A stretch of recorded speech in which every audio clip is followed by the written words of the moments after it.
فيلم ذا سوبر ديب بيحكي عن مجموعة من العلماء اللي دخلوا أعماق الأرض في مشروع بحثي، لكنهم اكتشفوا مكان مرعب مليان بكائنات غريبة وأسرار مخيفة، وكل ده بيخليهم يحاربوا للبقاء على قيد الحياة وسط الرعب اللي اكتشفوه. اخبط لايك ويلا نبدأ. بيبدأ فيلمنا مع مريض نايم على السرير والعالمة آنا بتحقنه باللقاح اللي اخترعته، لكنه بيبدأ ينزف دم أسود من بقه وبيموت بسرعة. وبنعرف إن آنا دي عالمة في مشروع MX 23 وإنها مطلوب منها تكتشف لقاح لمحاربة مرض بيهدد البشرية، بس عشان ما كانش في وقت تجربه على الحيوانات فجربته في صديقها الدكتور ماكسيم اللي للأسف انتهى بموته. آنا بتحزن عليه جدا لأنها السبب في موته، وبتروح تمضي على ورقة لأنها تسيب المشروع ومش عايزة تموت حد تاني، لكن العقيد بيمنحها وبيشجعها إنها تكمل في اختراعها وأكيد هتنجح، بس محتاجة شوية صبر. بعد شوية بتحتفل مع عيلتها بالكريسماس ونجاحها في اكتشاف اللقاح بتاعها. بعد شوية بيجيلها مكالمة من العقيد وبيعرفها إنه عايزها في مهمة سرية في بير عميق اسمه بير أوركا، وحصل أكتر من 20 عملية اختفاء للناس اللي كانت بتمر من جنبه، وحصل مرض خطير هناك ولازم تروح وتكتشف المرض وتلاقي له حل. أنا بتوافق وبتروح تركب الطيارة عشان توصل عند البير، لكن أول ما بتنزل الطيارة بتلاقي ناس مصابة فعلا زي الزومبي، وبيكون في واحد بيقرب عليهم وفي إيده قنبلة. صديق أنا بيضربه بالرصاص لكن بيقوم تاني وبيفجر القنبلة أول ما يقرب من طيارتها، ولحسن الحظ محدش بينصاب، فبتنزل تاخد عينة دم منه وتحلله، وبتاخد كمان عينات دم من كل الموجودين معاها لأن المرض ده بينتشر بسرعة عن طريق الدم. فبتلاقي واحد بيقول لها مفيش مرض والناس دي كدابة وروح البيت بسرعة. أنا بتخرج مع القائد بتاعها وبتحاول تعرفه إن في حاجة غلط بتحصل، بس ما بتلحقش تكمل كلامها وبتلاقي بيتر نائب القائد جاي وبيركبوا مع بعض عشان يروحوا يستكشفوا البير، بس دكتور جون بيعرفها انها تاخد عينات من البير وتمشي بسرعة، ما تستناش اكتر من كده. وبتوصل عند الاسانسير بتاع البير وبتنزل فيه، لكن من كتر عمقه ما بيكونش فيه هوا كتير وبيحصل عملية اختناق وبيبدأوا يفقدوا الوعي فترة، ما عدا دكتور جون اللي بياخد المفتاح بتاع الاسانسير وبيمشي. بعد شوية بيفوقوا وبيعرفوا ان الدكتور جون ضحك عليهم وفي حاجة غامضة في المكان ده. بيفضلوا يمشوا لغاية ما بيقابلوا دكتورة كيرا ودكتور نيكولاي اللي كانوا بيفحصوا البير قبلها، فبتاخدهم وبتفحص دمهم وبتلاقيهم كويسين. فبتروح تكلم قائدها انها بدأت تصدق الراجل اللي كان في العربية وان مفيش فعلا مرض، بس بيظهر لها دكتور جون وبيقول لها يلا خروجي من هنا واطلعوا عن طريق النفق لاني مش هديكم مفتاح الاسانسير. انا بتتغاظ وبتندى على اصحابها عشان يمسكوه لكنه بيهرب في الاسانسير بسرعة، فبيحاولوا يفتحوا باب النفق عشان يخرجوا زي ما جون قال لهم، بس ما بيفتحش، فبيبدأوا يلبسوا بدل الوقاية من الحرارة لان النفق عميق جدا وفي نسبة حرارة عالية. بس شوية باب النفق بيتفتح وبتظهر دكتورة أوليجا ودي رئيسة المختبر، وبيكون واضح انها مرهقة جدا ومريضة بسبب درجة الحرارة اللي مشيت فيها. بتبدأ أنا تفحصها بس بتلاحظ ان ظهرها مشوه، فبتفك الرباط وبتلاقي مجموعة كبيرة جدا من الأمراض والفطريات في ظهرها، منظر مقزز بصراحة. وبتسألها حاسة بأي حاجة؟ فبتقول لها أوليجا لا أنا حاسة بس بالبرد. فبتاخد عينة وبتفحصها بتلاقيها مرض نشط جدا وفتاك، فبتقلق جدا.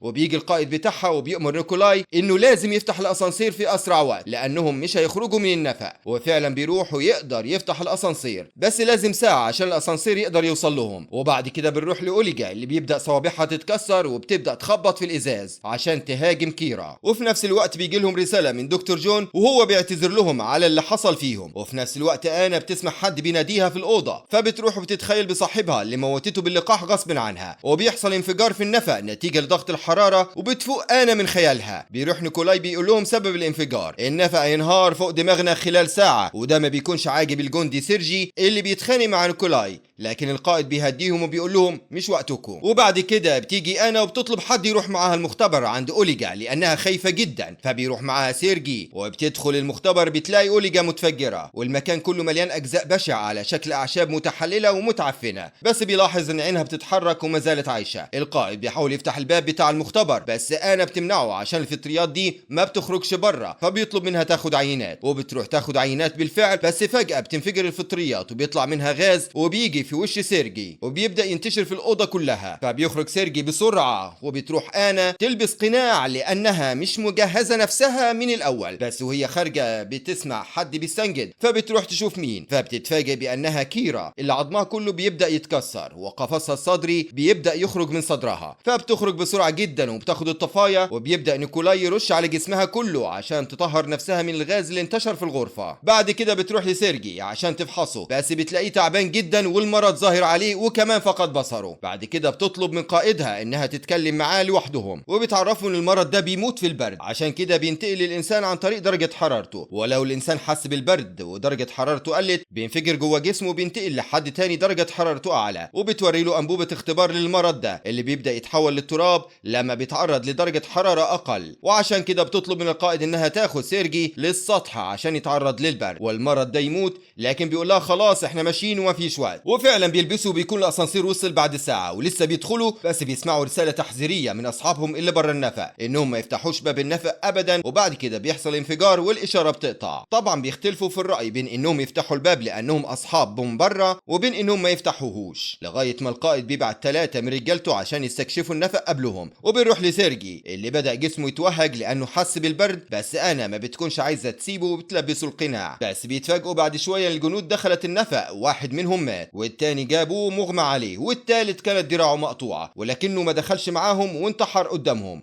وبعدين فاق الجندي اللي نجا من الثلاثة وقال لهم هو دلوقتي عارف مكاننا. وسمعوا صوت رزع قوي في باب النفق فطلعوا بسرعة عشان يشوفوا أي مخرج، ولقوا الأسانسير فتح في الدور اللي هم فيه. وبعد كده نيكولاي قال لهم إنهم يشغلوا الأسانسير بس لازم يشدوا المكابح عشان الأسانسير يقف في الوقت المناسب. وسيرجي وضعهم وركبوا معاهم لأنه خلاص قرب الفيروس يتفجر في جسمه. دخلوا الأسانسير وجه نيكولاي عشان يوقفوا ومعرفش، فساعدته أنا ونجحت إنها توقفه. وبعد كده بيدخلوا أوضة فيها تسجيل صوتي لعالم بيشرح نظرية أنا، وإن بالفعل الفيروس ده بينتشر خلال درجات الحرارة العالية وبيموت في البرد، وبيكون في علماء كتير ماتوا في سبيل إنقاذ البشرية واللي صورهم متعلقة على الحيطة كذكرى ليهم، وبيلاحظوا أجسام الناس الميتة ومصهورة على الحيطة، وإنه لولا الغطاء الجليدي على الأرض كان الفيروس طلع على الأرض ودمرها. وبتقرر أنا إنها تنزل للدكتور جون تدور عليه وتجيب منه مفاتيح الأسانسير، لكن القائد بيرفض وبيروح هو وبيلبس اخر بدله واقيه من الحراره، بس بيقعد وقت طويل جدا تحت. فبتقرر انا انها تنزل وتعرف في ايه بس من غير ما تلبس اي بدل واقية. ونزلت بالفعل في درجة حرارة عالية وشافت جثة دكتور جون وجابت المفتاح، بس كان عندها جروح شديدة في ايديها. نيكولاي كان بيساعدها، بس لحظة ظهر بيتر وضرب نيكولاي طلقة في رجله، وبيعرفوا انه هيخلص منه وهيهرب بالمفتاح عشان يكون هو العالم الوحيد اللي يقدر ينجو من الفيروس ده. وبياخدهم عشان يطلعوا مع الاسانسير، وبيخلي انا تروح تشوف اسانسير الصعود عشان تتأكد ان الكائن مش موجود، بس بيهجم عليه الكائن فجأة وبيموته. وبتهرب انا بسرعة وبتشوف ازازة خمرة في مية متلجة، فبتمسكها بسرعة وبتشرب الخمرة وبتدلق عليها المية الساقعة عشان تكون درجة حرارتها باردة. وبتروح للكائن اللي ما بيكونش قادر يتحرك لأن جسمها ساقع، وبتاخد المفتاح من بيتر. وبعدين بتاخد نيكولاي عشان يروحوا يركبوا الاسانسير، لكن بيهاجموا الوحش ده بسرعة، بس بينجوا انهم يركبوا الاسانسير وبيقفل في اللحظة الاخيرة لحسن حظهم. بتبص وبتتفاجئ بسيرجي اللي راسه بقت عبارة عن شجرة متعفنة بس لسه في روح، وبيتكلم مع انا وبيقول لها انقذيني. انا بتبص عليه فبتلاقي جسمه كله متحلل حتى قلبه، فبتروح عشان توقف الاسانسير لان كده الفيروس هينتشر في العالم كله. لكن نيكولاي بيهجم عليها عشان مش عايز يموت وبيحاول يخنقها عشان ياخد منها المفاتيح، لكن سيرجي بيخلص عليه وبيعترف لها انه معجب بيها، لكن القدر ليه رأي تاني. فبتقبله انا وبيخرج من قلبه غاز، وللاسف هي كمان بتنصاب بالفيروس. وبتروح انا عشان تعطل الاسانسير تاني لكن بتفقد وعيها، والاسانسير بيطلع بيها على السطح، وبيجي باقي اصحابهم اللي كانوا بره وبينقذوها. فبتضغط على زرار النزول للاسانسير فبيتعطل وبيقع تاني، وكده محدش هيعرف ينزل للبير مرة تانية.